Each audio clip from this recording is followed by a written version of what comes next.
जय श्री राम।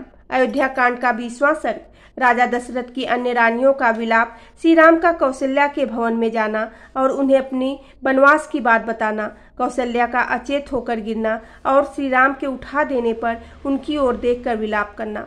उधर पुरुष सिंह श्री राम हाथ जोड़े हुए ज्यों ही कैकेयी के महल से बाहर निकलने लगे, त्यों ही अंतःपुर की रहने वाली राजमहिलाओं का महान आर्तनाद प्रकट हुआ।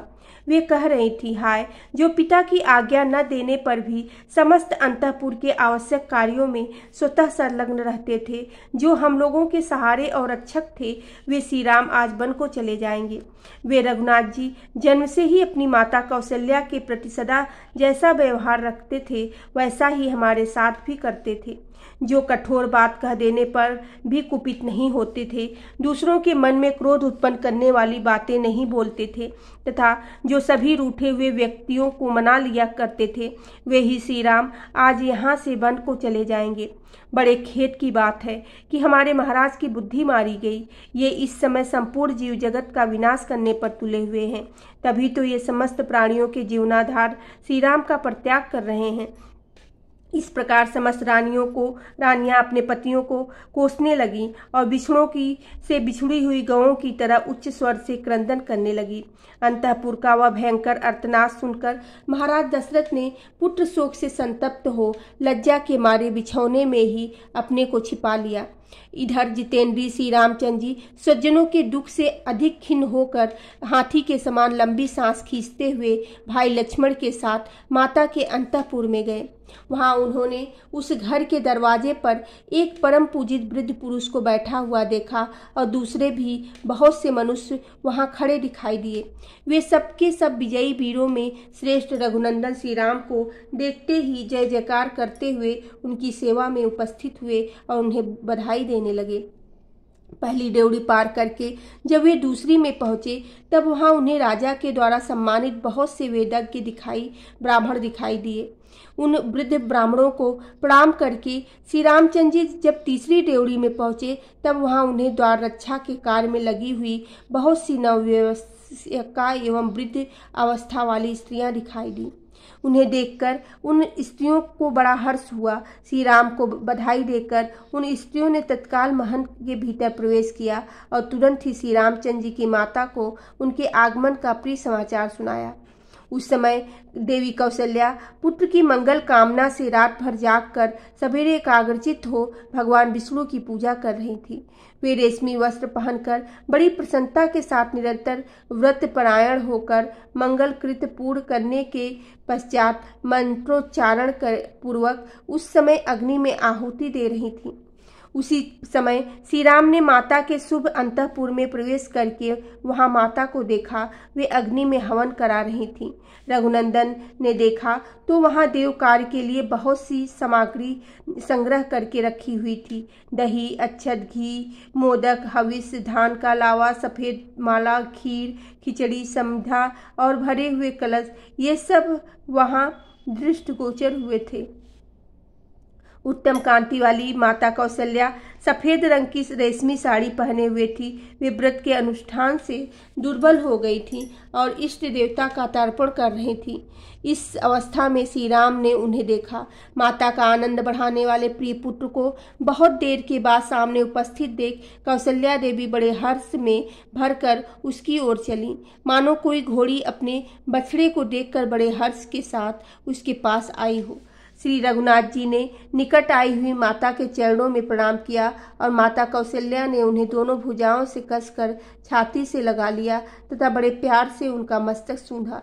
उस समय कौशल्या देवी ने अपने दुर्जय पुत्र श्री रामचंद्र जी से पुत्र स्नेहवश या प्रिय एवं हितकर बात कही। बेटा, तुम धर्मशील, वृद्ध एवं महात्मा राजर्षियों के समान आयु और कीर्ति और कुलोचित धर्म प्राप्त करो। रघुनंदन, अब तुम जाकर अपने सत्य प्रतिज्ञ के पिता राजा का दर्शन करो। वे धर्मात्मा नरेश आज ही तुम्हारा युवराज के पद पर अभिषेक करेंगे। यह कहकर माता ने उन्हें बैठने के लिए आसन दिया और भोजन करने को कहा। भोजन के लिए आमंत्रित होकर श्री राम ने उस आसन का स्पर्श मात्र कर लिया। फिर वे अंजलि फैलाकर माता से कुछ कहने को उद्यत हुए। वे स्वभाव से ही विनयशील थे तथा माता के गौरव से भी उनके सामने नतमस्तक हो गए थे। उन्हें दंडकारण्य को प्रस्थान करना था, अतः वे उसके लिए आज्ञा लेने का उपक्रम करने लगे। उन्होंने कहा, देवी, निश्चय ही तुम्हें मालूम नहीं है, तुम्हारे ऊपर महान भय उपस्थित हो गया है। इस समय मैं जो बात कहने जा रहा हूँ उसे सुनकर तुमको, सीता को और लक्ष्मण को भी दुख होगा, तथापि कहूँगा। अब तो मैं दंडकारण्य में जाऊँगा, अतः ऐसा बहुमूल्य आसन की मुझे क्या अवस्था है। अब मेरे लिए यह कुश की चटाई पर बैठने का समय आया है। मैं राजभोग्य वस्तु का त्याग करके मुनि की भांति कंदमूल और फलों से जीवन निर्वाह करता हुआ 14 वर्षों तक निर्जन वन में निवास करूंगा। महाराज युवराज का पद भरत को दे रहे हैं और मुझे तपस्वी बनाकर दंडकारण्य में भेज रहे हैं, अतः 14 वर्षों तक निर्जन वन में रहूंगा और जंगल में सुलभ होने वाले वलकल आदि को धारण करके फल मूल के आहार से ही जीवन निर्वाह करता रहूंगा।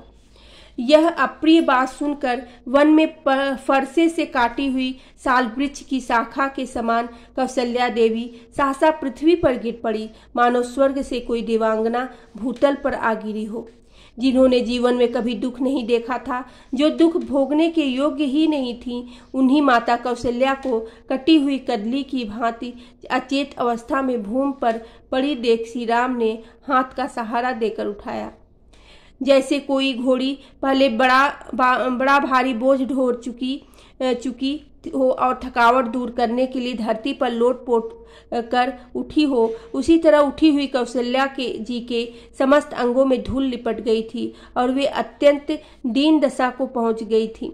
उस अवस्था में श्री राम ने अपने हाथ से उनके अंगों की धूल पोंछी। कौशल्या जी के ने जीवन में पहले सदा सुखी देखा था और उसी के योग्य थीं, परंतु उस समय वे दुख से कातर हो उठी थी। उन्होंने लक्ष्मण के सुनते हुए अपने पास बैठे पुरुष सिंह श्री राम से इस प्रकार कहा, बेटा रघुनंदन, यदि तुम्हारा जन्म न हुआ होता तो मुझे इस एक ही बात का शोक रहता।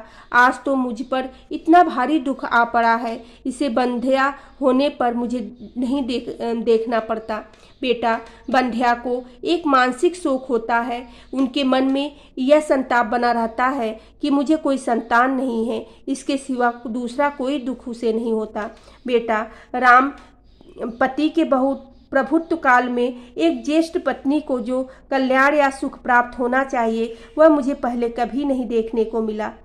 सोचती थी पुत्र के राज्य में मैं सब सुख देख लूंगी और इसी आशा से मैं अब तक जीती रही। बड़ी रानी होकर भी मुझे अपनी बातों से हृदय को विदीर्ण कर देने वाली छोटी सौतों के बहुत से अप्रिय वचन सुनने पड़ेंगे। स्त्रियों के लिए इससे बढ़कर महान दुख और क्या होगा, अतः मेरा शोक और विलाप जैसा है उसका कभी अंत नहीं है।